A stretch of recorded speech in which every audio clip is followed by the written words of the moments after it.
a Mateo capítulo 10. Ya llevamos unos 3 temas más o menos estudiando Mateo capítulo 10. Cuando leí este pasaje, este capítulo, para ver qué podíamos aprender de aquí, dije, bueno, pues creo que no hay mucho que aprender, es decir, siempre hay algo que aprender, pero pensé que no habrían muchas cosas. Y de hecho ya nos tardamos un poquito en este capítulo porque sí hay muchas cosas que aprender de Mateo. Entonces es un capítulo que comienza con una lista de los 12 discípulos, después la encomienda que les da el Señor. Pudimos aprender un poquito de 6 de los 12 discípulos. Después aprendimos también cómo estaba más o menos estructurado todo lo demás del capítulo 10. La semana pasada vimos acerca del cómo es que el Señor no hace acepción de personas. Lo mismo escogió a unos que eran cobradores de impuestos, pescadores, algunos activistas políticos, en fin, no, el Señor no hace acepción de personas, ¿no? Y esto no es, les decía, no es reciente, desde los tiempos de Abraham, desde Moisés. El Señor no eligió a poderosos, sino escogió a personas sencillas para que a través de su poder entonces esas personas hicieran pues esas hazañas, digámoslo así, que conocemos por Abraham, por Moisés, por David, por Sansón, por todos aquellos que en algún momento sirvieron al Señor. No fueron grandes hombres, fueron hombres humildes, sencillos, pero con un gran Dios. Eso es lo que hizo la diferencia.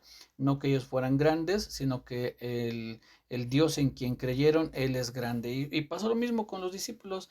No es que ellos hayan tenido algo de especial, por eso, de hecho, ni siquiera conocemos muchas cosas de los discípulos, no hay mucha información de ellos, porque suponemos no había cosas así de gran relevancia que conocer de ellos, sino que se enfoca siempre en el Señor Jesús, en aquel que los eligió y que les dio una encomienda. Vemos entonces aquí en Mateo capítulo 10 para tener también nuevamente una idea para reconectarnos con todo lo que está pasando. Recién el Señor Jesús les acaba de decir a los discípulos, la mies es mucha y los obreros pocos. Dice, eso está al final del capítulo 9, en el verso 37. Entonces dijo a sus discípulos, a la verdad la mies es mucha, mas los obreros pocos. Rogad pues al Señor de la mies que envíe obreros a su mies. ¿Y qué es lo que hace prácticamente enseguida el Señor Jesús? Elige a sus 12 discípulos y los envía justamente como obreros a esa mies, ¿no? A recoger esa mies. Entonces el Señor llama a estos 12 hombres que de entre otros que lo seguían, elige a los 12 discípulos o 12 apóstoles, y entonces los envía.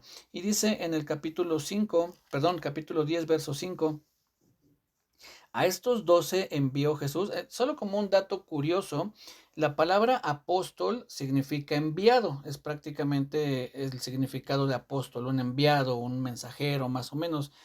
Eh, para nosotros, si uno habla de que alguien fue enviado o es un enviado, eso es un sustantivo, es decir, eso no es un verbo. La palabra enviado es un sustantivo. Sin embargo, la palabra enviar, eso sí es un verbo. Yo envío, tú envías, él envía.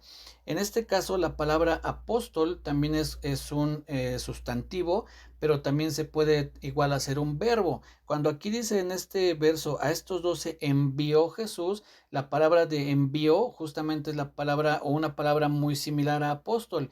En otras palabras diría algo así, a estos 12 apostoleó el Señor Jesús, es decir, envió el Señor Jesús, porque eso es lo que significa apóstol, enviado. Entonces, cuando elige a sus 12 enviados, sus 12 discípulos, que él iba a enviar, y después dice, ya estos 12 envió Jesús y les dio instrucciones diciendo, por camino de gentiles no vayáis y en ciudad de samaritanos no entréis, sino id antes a las ovejas perdidas de la casa de Israel, y yendo predicad diciendo, el reino de los cielos se ha acercado. Sanad enfermos, limpiad leprosos, resucitad muertos, echad fuera demonios, de gracia recibisteis, dad de gracia. El Señor Jesús ya les enseña, les da ciertas instrucciones que además son muy específicas, entre ellas una que vamos a resaltar de manera muy breve. La semana pasada ya vimos este pasaje, pero es esta situación de gracia recibisteis, dad de gracia. Y hoy tristemente pues muchos predicadores no dan de gracia, ¿no? Cobran y cobran muy bien, por ir a predicar. Entonces hay mucha gente, ¿no? En general que va y cobra por hacer alguna ceremonia o cosas así. Y aquí el Señor les dice a los discípulos, si recibieron de gracia, si ustedes no tuvieron que pagar nada para que fueran elegidos por Él, para que fueran capacitados por Él y comisionados por Él, por el Señor Jesús, entonces ustedes tampoco tienen por qué cobrar nada. Ustedes lo recibieron gratis, den gratis también la predicación. Y vean, dice en el verso 9, no os proveáis de oro, ni plata, ni cobre en vuestros cintos, ni de alforja para el camino, ni de 2 túnicas, ni de calzado, ni de bordón, porque el obrero es digno de su alimento. Esto el Señor Jesús, en aquí en este pasaje o en esta porción de este pasaje, el Señor lo que está haciendo es, los está enviando, es una misión corta, una misión a corto plazo. Por eso le dice, no, en palabras más actuales dirán, no hagan maletas, van a ir aquí cerca, nada más van a ir a las ciudades de alrededor. No quieran llevar sus maletas y dos pares de zapatos y suéter. Y no, vayan ligeritos y ustedes no se preocupen por lo que van a comer, no se preocupen por las mudas de ropa que se puedan cambiar. Les dice, el obrero es digno de su alimento, es decir, a donde ustedes vayan yo voy a proveer. El Señor Jesús iba a ver de qué manera Él iba a dar la provisión para que ellos pudieran sustentarse. Entonces, algo que aprendemos aquí de primera mano es que cuando uno está haciendo algo para Dios, Él se va a encargar de proveer lo necesario, ¿sí? Entonces, eso es algo que les debió dar confianza a los discípulos y también debe de darnos confianza a nosotros, pues el que los sustentó a ellos nos está sustentando también a nosotros. Entonces, prácticamente como esta primera porción, la segunda porción que vamos a ver, ya les va a hablar acerca de algo más, digamos que una misión a largo plazo. Esto que les está diciendo aquí es a corto plazo, ¿no? Vayan ahorita a las ciudades de aquí alrededor y no se provean de otras cosas, viajen ligeros. Y después les dice en el verso 11, mas en cualquier ciudad o aldea donde entréis, informaos quién es en ella digno y quien en ella sea digno, y posad allí hasta que salgáis, y al entrar en la casa saludarla, y si la casa fuere digna, vuestra paz vendrá sobre ella, mas si no fuere digna, vuestra paz se volverá a vosotros, y si alguno no recibiere ni oyere vuestras palabras, salid de aquella casa o ciudad y sacudid el polvo de vuestros pies. Esto de sacudir el polvo de vuestros pies era una especie de costumbre que tenían los judíos, sobre todo cuando entraban a una casa o a un lugar de gentiles, es decir, un lugar que no fuera de judíos. Entonces, al salir de esa ciudad, lo que ellos hacían era sacudir el polvo de sus pies y era como una expresión de más o menos lo que querían decir es que aunque estuve aquí en este lugar, yo no comparto lo que en este lugar creen, yo no comparto lo que en este lugar se practica, yo no comparto la idea o la nacionalidad incluso que tienen estas gentes. Por eso el Señor les dice, cuando en algún lugar lo rechacen, entonces ustedes sacudan el polvo de sus pies, es decir, ustedes marquen una diferencia. Yo no estoy de acuerdo con lo que ellos, la forma en que ellos piensan, o incluso no estoy de acuerdo con que hayan rechazado el mensaje del Evangelio. Verso 15, de cierto os digo que en el día del juicio será más tolerable el castigo para la tierra de Sodoma y de Gomorra que para aquella ciudad. Hay una mayor responsabilidad ante aquellos que hemos escuchado el mensaje del Evangelio y respondemos de una manera negativa.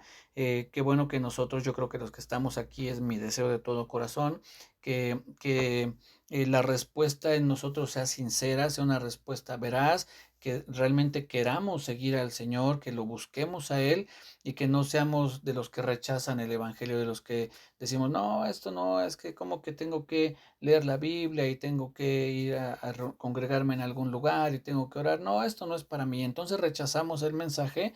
Dice aquí que los que rechazan el mensaje, aquellos que rechazan las palabras del Señor, dice que tendrán un castigo mayor que Sodoma y Gomorra. ¿Por qué que Sodoma y Gomorra? Porque Sodoma y Gomorra, aunque esas dos ciudades estaban hundidas en el pecado y en pecados terribles, pero ellos nunca escucharon el mensaje del Evangelio. En cambio nosotros sí ya lo hemos escuchado, ya para nosotros ya no se nos predican profecías, sino ya se nos predican cosas que sucedieron hablando del Señor Jesús. Nosotros no estamos esperando que venga el Mesías ya vino, ya murió por nosotros, ya pagó por nuestros pecados, ya resucitó, ascendió al cielo, envió a su Espíritu Santo. Entonces nosotros ya estamos escuchando hoy una predicación de algo que el Señor Jesucristo ya hizo, no estamos esperando que haga, es decir, hay otras cosas que va a hacer, pero no en cuanto a nuestra salvación o en cuanto a nuestra redención. Eso ya lo hizo. Entonces, Sodoma y Gomorra no tuvieron esa predicación del Evangelio, pero nosotros sí. Y si nosotros hoy rechazamos el mensaje del Evangelio, el castigo es peor para nosotros, porque nosotros tuvimos la oportunidad de conocer al Señor Jesús y lo rechazamos. Sodoma y Gomorra no tuvo esa oportunidad. Por eso es que dice aquí que el castigo será más tolerable para esa ciudad que para aquellos o las ciudades que han rechazado el mensaje del Señor. Y llegamos al verso 16, que es ya propiamente el pasaje en el que nos vamos a enfocar. Como vieron, el título de la enseñanza es como ovejas en medio de lobos. Y es así como dice el Señor Jesús aquí en el verso 16.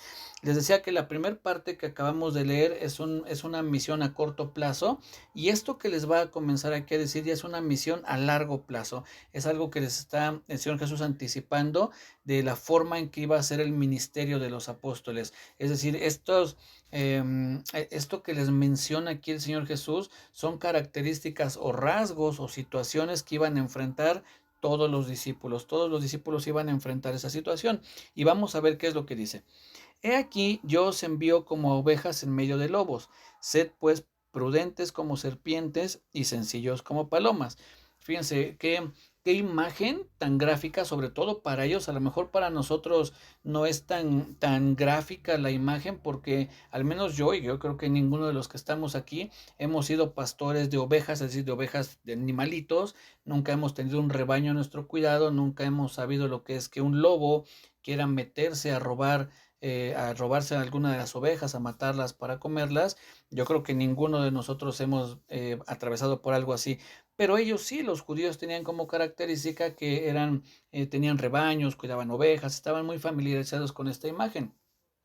Y les dice el Señor: yo los envío como ovejas en medio de lobos. Es decir, los estoy enviando a lugares difíciles, complicados, donde su vida va a correr peligro, su integridad va a estar en juego. No los estoy mandando a un hotel 5 estrellas para que la pasen bien padre. Los estoy enviando a lugares donde su vida va a estar en peligro, donde cada uno de ustedes va realmente a ser como pasado por fuego para saber cuánto están dispuestos a dar por el Señor Jesús. Y es lo mismo para nosotros. Nosotros hoy en día hay muchas cosas de las que se mencionan en la Biblia y que se están, digamos, repitiendo ahora en nuestros tiempos. Esta persecución de lo que les va a hablar aquí el Señor Jesucristo es una persecución que estamos viviendo ahora. También se han vivido otras persecuciones en otros tiempos después de los discípulos, pero creo que para nosotros en esta época en la que vivimos es una época difícil, en la que el cristianismo o los cristianos estamos siendo perseguidos, en los que, como dice la Biblia, hoy a lo bueno llaman malo y a lo malo llaman bueno.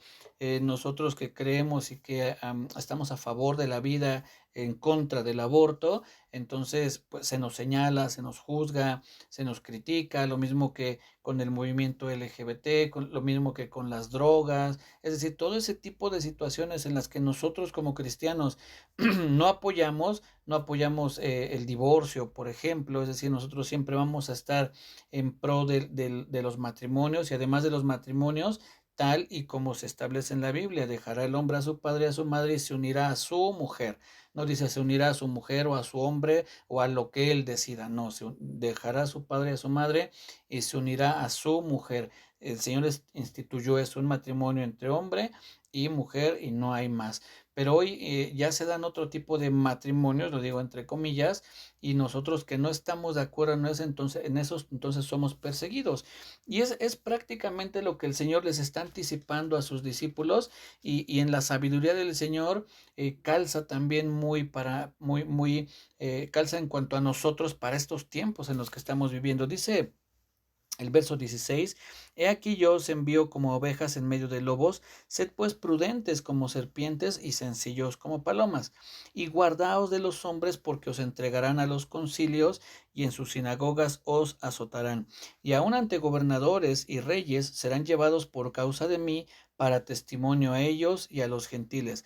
Mas cuando os entreguen, no os preocupéis por cómo o qué hablaréis, porque en aquella hora os será dado lo que habéis de hablar. Haciendo un paréntesis, este verso dice eh, que cuando los entreguen no os preocupéis por cómo o qué hablaréis, porque en aquella hora os será dado lo que habéis de hablar. Y este verso algunos predicadores y algunos que enseñan lo han tomado como para decir, pues es que no es necesario estar estudiando y preparar un tema, ¿no? Ahí, cuando tú estés ahí, el Señor te va a dar lo que tengas que hablar. En algún momento yo leí pues un predicador que en aquel tiempo me gustaba mucho cómo enseñaba, he hecho libros y cosas así, y en uno de sus libros yo leí que él decía que él leía la Biblia y eso, pero que él no preparaba sus enseñanzas, que cuando se paraba enfrente de la congregación, entonces en ese momento Dios le decía lo que tenía que hablar. Y en ese momento yo dije, ay, híjole, a mí también me gustaría que me pasara así, que yo pudiera estar leyendo la Biblia en mi casa y eso, pero que al momento Dios me dé lo que tengo que hablar. Pero eso es muy peligroso, no porque Dios no pueda hacerlo, sino porque también tiene que haber una preparación de parte de nosotros. El apóstol Pablo dice que sean tenidos de doble honor los ancianos, dice, sean tenidos por dignos de doble honor los ancianos, mayormente los que trabajan en enseñar o en predicar. Y cuando él menciona eso de trabajan, la idea que da es que es un arduo trabajo, que es un gran esfuerzo el predicar, y dentro de ese gran esfuerzo pues tiene que ver la preparación de los temas, no es sentarme aquí y a ver ahorita que me fluye. Si Dios quiere hacerlo así, lo puede hacer así, pero mi responsabilidad como un hijo de Dios es preparar mi enseñanza, porque la predicación es un arduo trabajo. No vengo a improvisar, a ver qué se me ocurre ahorita, a ver pues qué se me sale de la cabeza. No, es un arduo trabajo. Y este pasaje lo que está diciendo es que cuando que no tengas miedo de que si en algún momento te agarran y te dicen, a ver, pues dinos tú de qué estás enseñando, qué es lo que predicas, no digas, espérenme, es que no traje mi libreta de apuntes. No, en ese momento sí el Señor te da palabra, el Señor te ilumina, pero es una situación de emergencia, es una situación que te puede tomar de imprevisto, ¿no? Entonces, algo imprevisto. Entonces, este pasaje no está hablando de eso, está diciendo que tengamos confianza para que si en algún momento nos llegan a cuestionar acerca de lo que estamos predicando, no temamos, porque el Señor nos va a dar de qué hablar, ¿sí? Pero son dos cosas distintas, se los comparto porque es un pasaje que se ha utilizado de manera equivocada. Dice después en el verso 20, porque no sois vosotros los que habláis, sino el Espíritu de vuestro Padre que habla en vosotros. Esto que está diciendo aquí el Señor Jesús es lo que se conoce como profetizar. Una profecía no es hablar algo acerca del futuro, ni tener que decirle necesariamente a alguien, aquí dice el Señor que tú esto. Cuando alguien habla por el Espíritu de Dios, entonces eso se considera que está profetizando o que está diciendo una profecía. Insisto, la profecía no tiene que ver necesariamente con cosas del futuro, sino hablar por inspiración de Dios. Cuando alguien está hablando por inspiración de Dios, es entonces que está profetizando. Cuando el apóstol Pablo le dice a la iglesia en Corinto, todos pueden profetizar, pero por dos o a lo más tres, y en orden, que primero, si está hablando uno, espera que ese se calle para que hable otro, pero les habla de profetizar. No es, insisto, que estén diciendo, aquí dice el Señor, sino que exponían la palabra, sí, porque escrito está que el profeta dijo esto, el otro, y en ese momento alguien, como decimos coloquialmente, le cae el 20 y tiene que esperar hasta que él acabe para que entonces el otro pueda hablar. Sí, sí es cierto, porque también en Deuteronomio dice aquello, y entonces pueden estar hablando por inspiración de Dios, pero en orden, ¿no? Y aquí lo que vemos es eso mismo, porque no sois vosotros los que habláis, sino el Espíritu de vuestro Padre que habla en vosotros. Verso 21, el hermano entregará a la muerte al hermano y el padre al hijo, y los hijos se levantarán contra los padres y los harán morir.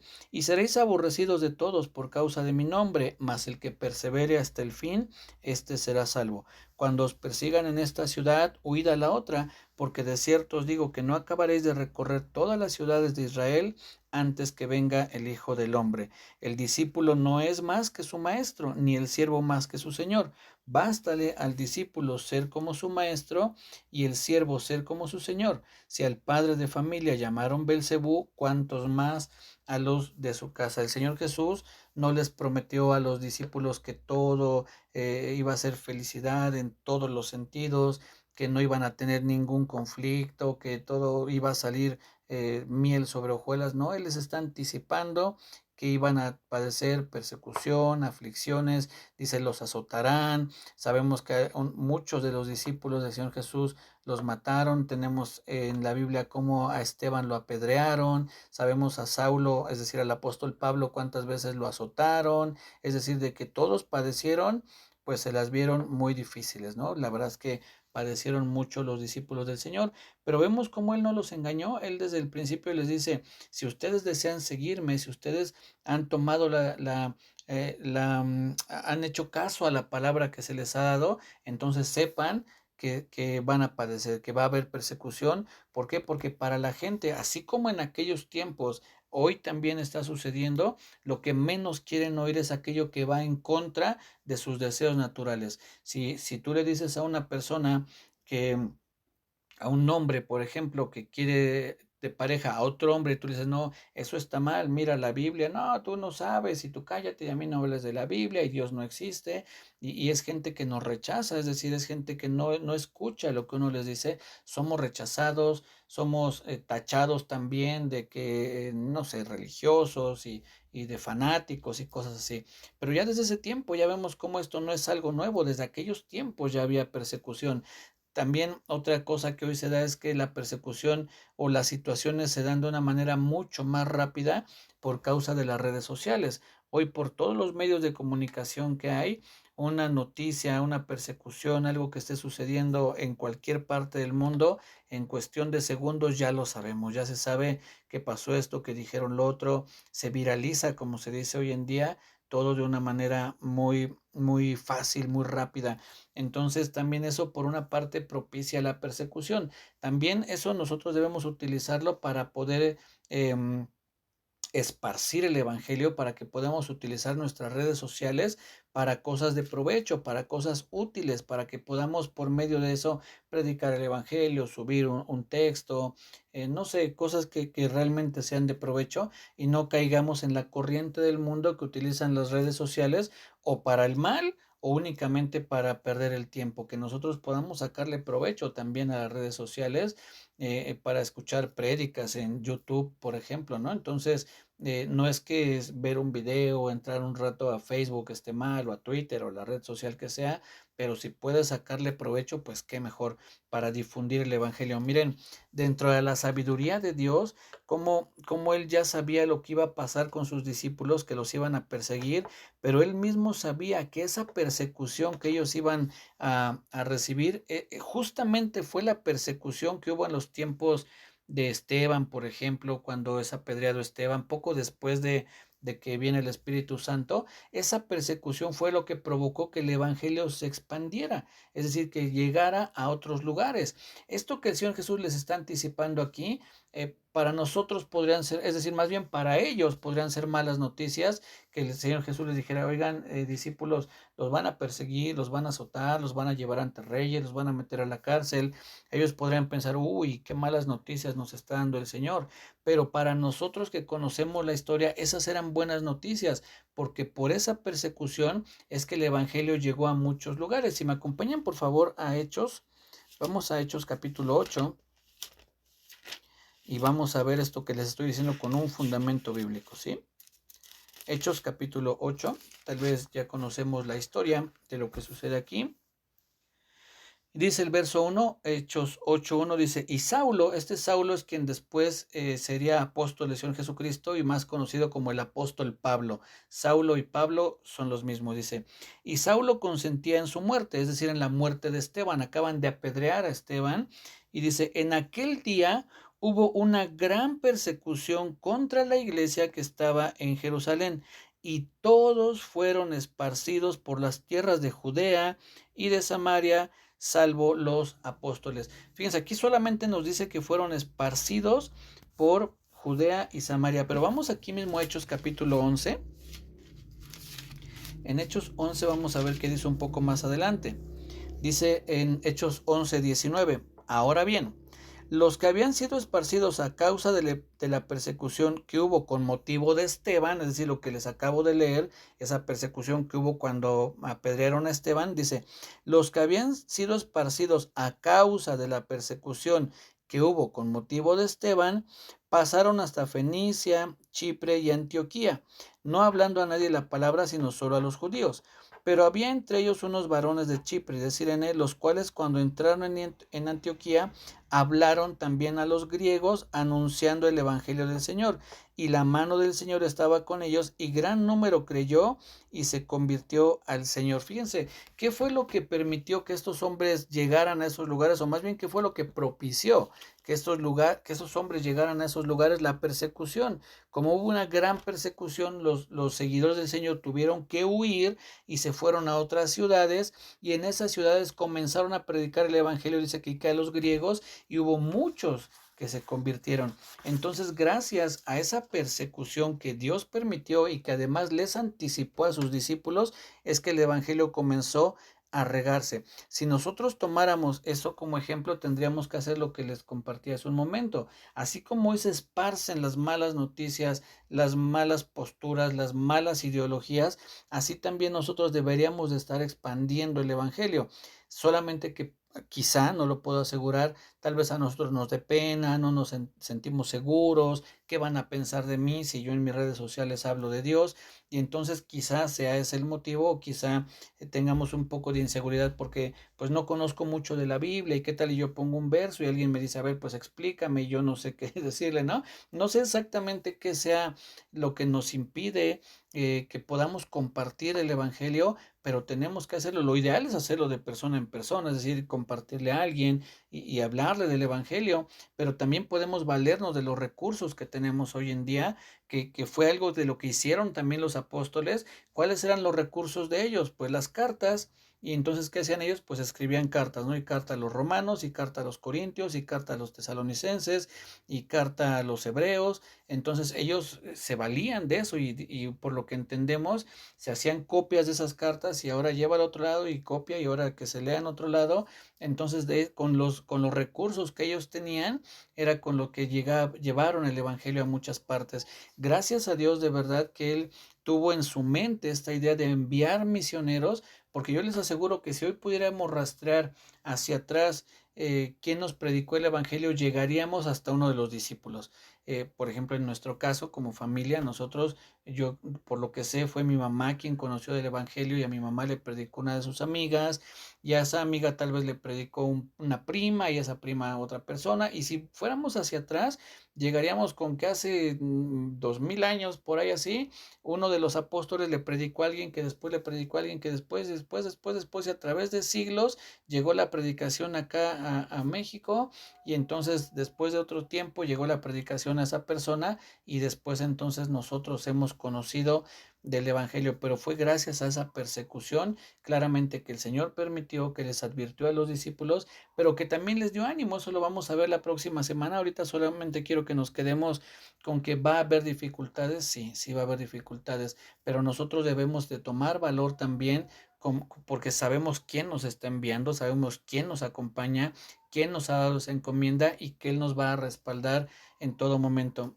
Entonces, que esto, mis hermanos, nos ayude a que seamos también predicadores del evangelio. No estoy diciendo que todos que tengamos algún llamado en cuanto a ser maestros o algo así. Pues qué bueno que todos pudiéramos ser maestros, ¿no? Pero gracias a Dios por los maestros que Él ha puesto en su iglesia, que nos enseñan, nos instruyen, nos preparan para que nosotros podamos compartirles a otros. Gracias a Dios también por ellos. Pero los que no tenemos tal vez un conocimiento tan extenso, bueno, lo poquito que conozcamos, lo que sabemos, miren, cuando el Señor Jesús libera al endemoniado gadareno, dice la Biblia que el endemoniado quería seguir, ya, obviamente ya estaba libre, ya el Señor Jesús lo había liberado, y este hombre quería seguir al Señor Jesús, y él le dice, no, mejor ve y cuenta a tu familia y a los de tu casa cuán grandes cosas el Señor ha hecho contigo, y cómo ha tenido misericordia de ti. El Señor no le dijo, ve y háblales de la ley de Moisés y explícales que en los profetas estaba escrito de mí. En otras palabras, le dice, ve y dales tu testimonio, diles lo que el Señor acaba de hacer contigo. Y eso era una forma de predicar. Cuando Él envía a sus discípulos, ya al final cuando el Señor Jesús está a punto de ascender al cielo, el Señor les dice, ir y predicar el evangelio a toda criatura. En una de las porciones dice, enseñándoles que guarden todas las cosas que os he mandado. La comisión para los discípulos fue en un sentido mayor que la del Gadareno. Al Gadareno le dice, ve y dales tu testimonio, pero a ellos les dice, enséñenles. Ustedes ya están preparados, ya los capacité para enseñar a otros las cosas que les he mandado. Entonces, nosotros podemos comenzar a predicar el evangelio con lo que el Señor ha hecho conmigo. Si alguien dice, bueno, pero ¿por qué la resurrección, la muerte? Bueno, mira, yo no sé ahorita explicarte todo eso, pero lo que sí sé es que yo estaba así y el Señor me transformó, que mi vida era esta y el Señor ahora me hizo así, que antes estaba sola o solo y hoy me siento acompañado o acompañada por el Señor, que las dificultades antes las enfrentaba como se pudiera y hoy las dificultades las enfrento con Dios en mi corazón. Esas son las cosas que podemos predicarles a otros y para eso no se necesita conocer los profetas, la ley y el Apocalipsis, simplemente contar lo que la transformación que el Señor ha traído a nuestra vida. Yo lo que sé es que antes mi vida era para irme a la perdición eterna y hoy sé que gracias a Él tengo vida eterna. Eso sí lo podemos decir todos porque eso es algo que el Señor ha hecho con nosotros. Exactamente cómo es, mira, no te lo sé explicar, pero sí sé lo que el Señor ha hecho conmigo y te invito a que lo conozcas y uno puede predicar el Evangelio, porque así como nosotros necesitamos de Él, este mundo necesita del Señor, este mundo va en decadencia, este mundo va en caída libre y nosotros somos el Señor Jesús le dijo a sus discípulos, vosotros sois la sal del mundo, aquellos que si el mundo no está peor es porque los hijos de Dios están en este mundo, pero muchos de los hijos de Dios estamos callados, no estamos predicando el Evangelio y tenemos que alcanzar a esas personas que día tras día se van a una eternidad sin el Señor y nosotros debemos de aprender de aquel que les dijo, los envío como a ovejas en medio de lobos. También nosotros, mis hermanos, va a haber mucha gente que nos rechace, que nos deje de hablar, que se burlen de nosotros, que nos difamen, pero bueno, el Señor Jesús les dice al final de este pasaje, les dice, si al padre de familia, es decir, si a mí, el Señor Jesús le está diciendo, si a mí me dijeron Belcebú, bueno, pues imagínense que no les podrán decir a ustedes. Entonces el Señor soportó todas esas difamaciones, soportó todo eso que le dijeron por amor a los que habían de ser salvos, aquellos que en algún momento lo íbamos a conocer, íbamos a creer en Él y Él soportó todo eso por amor a nosotros. Pues nosotros también soportemos eso por amor primero a Él, pero también por amor a la gente que se está perdiendo y que a lo mejor le predicamos a 10 o 20 o 30 personas y solo uno o dos creen, bueno, gloria a Dios, dice la Biblia que hay más gozo en el cielo por un pecador que se arrepiente que por 100 justos que no necesitan arrepentirse. Entonces, pues vayamos y prediquemos, compartamos del Evangelio y si de 100 personas que les compartimos uno cree, gloria a Dios, al menos uno se ha salvado y posiblemente ese uno vaya y le predique a otros y otro sea salvo y de uno en uno, mis hermanos, se pueden convertir multitudes. Entonces, ¿qué aprendemos de esto?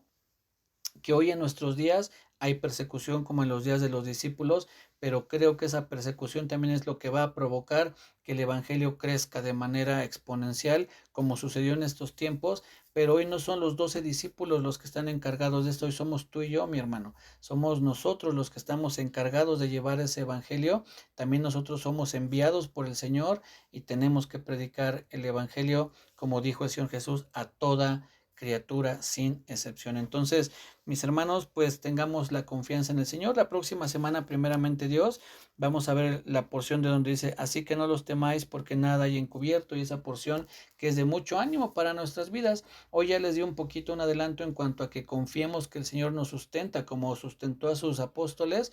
También a nosotros no lo sustentó por haber sido apóstoles, lo sustentó porque creyeron en Él, porque fueron hechos hijos de Dios. Entonces nosotros también somos sustentados porque también creemos en Él, en el Señor Jesús, y también somos hijos de Dios. ¿Qué se necesita para ser hijo de Dios? El mismo Señor Jesús lo enseña. Arrepentíos y creed en el Señor. Hay que arrepentirnos de nuestros pecados, reconocer que somos pecadores, reconocer que le hemos fallado a Dios, pedirle perdón y decir, Señor, tú gobierna mi vida. Yo, la verdad, lo he hecho muy mal. Ahora quiero que seas tú quien gobierne mi vida y que sea tu presencia en mi vida quien transforme todo lo que soy, todo lo que hay en mí y que eso sea lo que pueda hacer una gran diferencia en cada uno de nosotros. Así es que bueno, mis hermanos, nos saludamos el jueves, el martes, el próximo martes, primeramente Dios, que tengan un bendecido fin de semana. Muy buenas noches. Descansen, que Dios les bendiga.